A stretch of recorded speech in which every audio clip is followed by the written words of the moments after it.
The Limits of Civil Disobedience, Part 1। सारे social groups Swaraj की abstract concept से प्रभावित नहीं थे।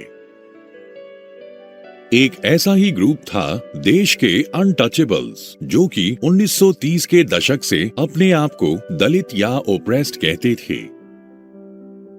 बहुत लंबे समय तक कांग्रेस ने दलित्स को इग्नोर किया था। उन्हें ये डर था कि कंजर्वेटिव हाई कास्ट हिंदूज यानी सनातनीज इससे ऑफेंड हो जाएंगे।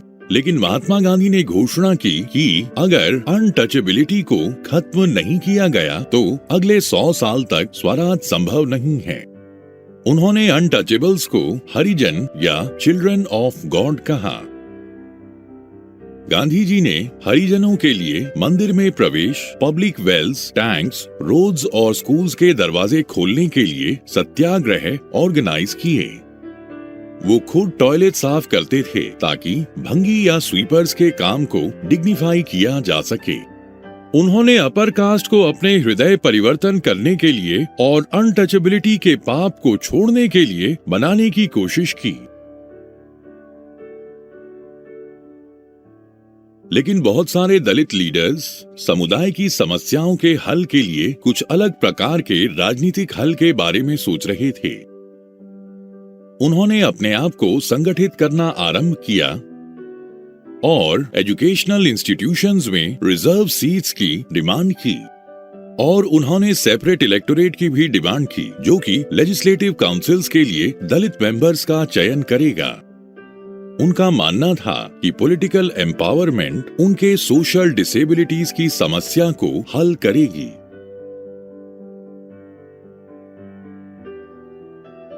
सिविल डिसोबीडियंस मूवमेंट में दलितों की पार्टिसिपेशन सीमित थी, खास तौर से महाराष्ट्र और नागपुर रीजन में, जहां पर इनके संगठन काफी मजबूत थे। Doctor B R. अम्बेडकर, जिन्होंने दलित्स को 1930 में डिप्रेस्ड क्लासेस एसोसिएशन में संगठित किया। बी.आर. अम्बेडकर का सेकेंड राउंड टेबल कॉन्फ्रेंस में महात्मा गांधी के साथ दलित्स के लिए सेपरेट इलेक्टोरेट्स को लेकर टकराव हुआ।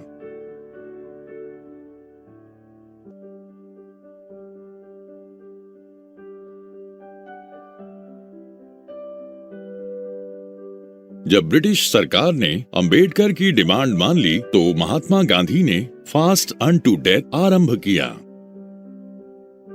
उनका मानना था कि दलित्स के लिए सेपरेट इलेक्टोरेट्स समाज में उनके एकीकरण की प्रक्रिया को धीरे कर देंगे।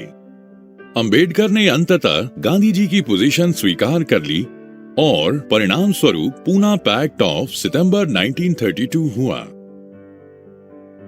इसके अनुसार डिप्रेस्ड क्लासेस, जो कि बाद में शेड्यूल कास्ट कहलाए, इन्हें प्रोविंशियल और सेंट्रल लेजिस्लेटिव काउंसिल में आरक्षित सीटें प्रदान की जाएंगी, लेकिन इनके लिए वोट जनरल इलेक्टोरेट के द्वारा किया जाएगा।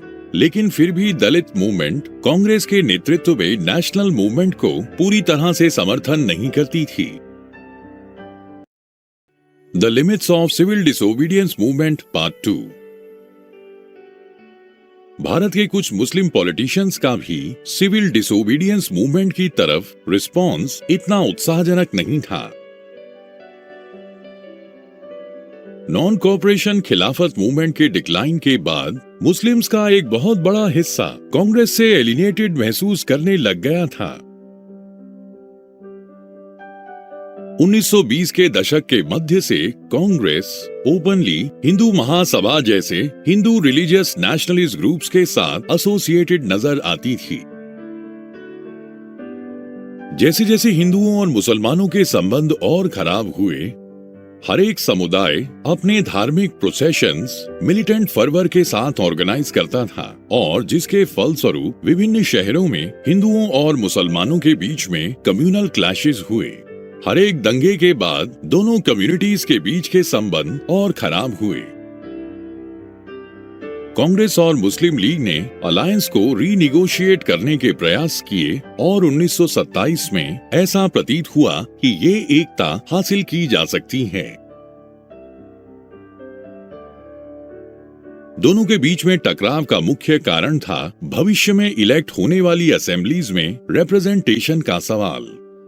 मोहम्मद अली जिन्ना सेपरेट इलेक्टोरेट्स की मांग को छोड़ने के लिए तैयार थे अगर मुसलमानों को सेंट्रल असेंबली में अशोर्ड रिजर्व सीट्स दी जाएं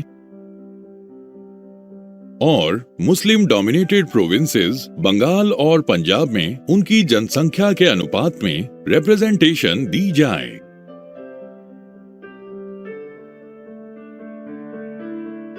रिप्रेजेंटेशन के सवाल को लेकर नेगोशिएशंस चलती रही, लेकिन 1928 में ऑल पार्टीज कॉन्फ्रेंस में जब हिंदू महासभा के M.R. जयकर ने समझौते के प्रयासों का विरोध किया तब निगोशिएशंस की सारी उम्मीदें खत्म हो गईं।